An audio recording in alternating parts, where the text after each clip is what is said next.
PNP Davao nakahanda na para sa pagbubukas ng klase sa Lunes. Ang mga detalye sa ulat ni Peng Alinio ng Radyo ng Bayan Davao. Magandang hapon sa iyo, Peng.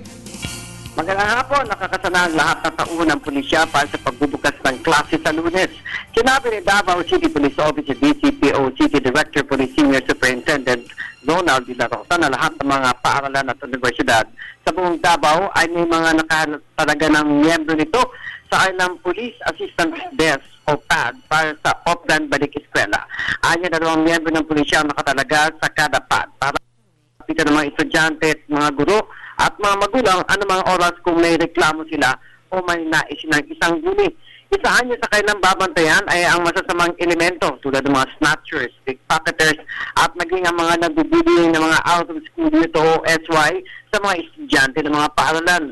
Kanya rin hiling sa publiko na makipagtulungan sa pulisya sa lahat ng panahon upang agad masupuan ng balak ng masasamang elemento sa mga paaralan ng universidad.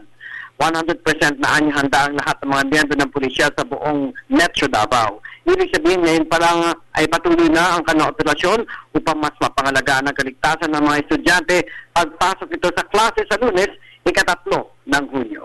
Para sa Telebisyon ng Bayan, Peng Alinio ng Radyo ng Bayan Davao, nag-uuna.